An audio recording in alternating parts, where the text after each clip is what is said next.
आज अपना देश भारत पूरी तरह से बाजारवाद के गिरफ्त में है। बाजारवाद हम लोगों के दिमाग पर, भारतवासियों के दिमाग पर इतना हावी हो चुका है कि हम लोग उससे बाहर निकल के सोच ही नहीं पा रहे हैं। ये स्थिति हो गया है कि आप खरीदने जा रहे हैं शर्ट, वहां बोर्ड देखिएगा, पोस्टर देखिएगा, मोबाइल में देखिएगा कि एक चप्पल में एक चप्पल फ्री, 100 रुपया में एक चप्पल में एक चप्पल फ्री। लोग शर्ट खरीद के चप्पल खरीद ले रहा है। ऐसा स्थिति हो गया बाजारवाद का। लेकिन मेरा मुझे ठीक है, शहर तो बाजारवाद के गिरफ्त में रहता है, क्योंकि शहर के लोगों को सारा सामान बाजार से ही खरीद करके अपना जीवन चलाना पड़ता है।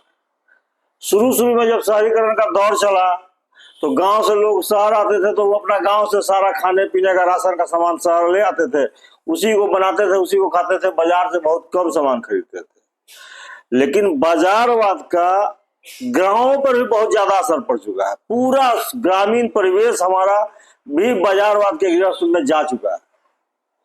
और सबसे ज्यादा बाजारवाद का असर पड़ा है भारत की महिलाओं पर। पुरुष महिलाओं के गिरफ्त में जा चुके हैं और महिलाएं बाजारवाद के गिरफ्त में जा चुकी है। पहले क्या होता था, ज्यादातर लोग खेती किसानी करते थे, खेतिहर थे, किसान थे। कोई 2 बीघा, कोई 5 बीघा, कोई 10 बीघा, कोई 50 बीघा, कोई 1 बीघा, सब खेती करता था। लेकिन खेती के साथ साथ सब लोग जो है थोड़ा बहुत 1 कट्ठा 2 कट्ठा थोड़ा थोड़ा प्लॉट में अपने घर में उपयोग का सामान अपने ही जमीन में उपजा लेते थे। जैसे मान लीजिए धनिया हो गया, मंगरेला हो गया, मंगरेला हो गया, मेथी हो गया,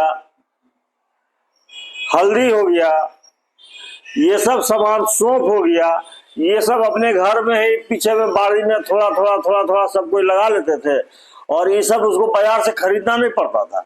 सब लोग उसको फसल पकने के टाइम में ले आते थे और घर की महिलाएं उसको तैयार कर लेती थी और घर में उसका काम चल जाता था। इसे बाजार का से खरीदना नहीं पड़ता था, एक्स्ट्रा खर्चा नहीं होता था आदमी का।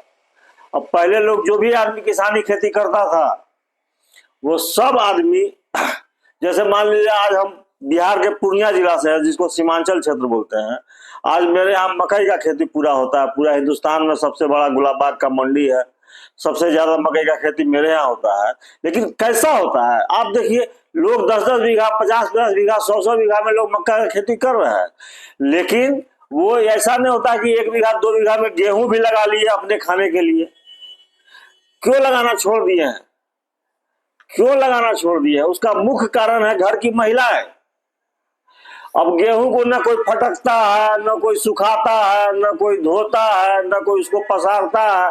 गेहूं यदि आपका घर का होगा तो उसको फटकना होगा, साफ करना होगा, धोना होगा, तब मिल में पिसाना होगा, तब आप शुद्ध आटा खाइएगा। लेकिन अब ये काम करने के लिए घर की महिलाएं तैयार नहीं है। कोई भी महिला उसका सीधे पैकेट वाला आटा ले आइए। कौन फटकेगा, कौन काम करेगा? उतना मेहनत हमसे नहीं होगा। मजबूरी हो गया लोगों का। लोग खेती भी करना छोड़ दिए। कम से कम अपना घर का अनाज तो खाते, शुद्ध अनाज खाते, पिसवाते, शुद्ध आटा खाते।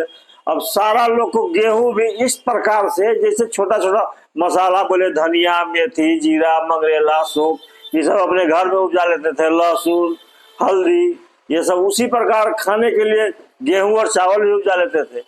लेकिन अब ऐसा नहीं करता। लोग पूरी तरह से अपना उपजा के बेच लिया और सारा सामान बाजार से खरीद के लाता है। बस ढाक के 3 पात हो जाता है। लोग पूरे तरह से बाजार के ऊपर डिपेंड कर गए हैं। अब इसका तो कोई इलाज नहीं। इलाज तो ये होगा कि अपने आप को क्या होगा, महिलाएं करने को तैयार नहीं है। अब तो करने उनका आदत छूट गया है, अब वो करेंगे नहीं, दूसरा कोई रास्ता भी नहीं है।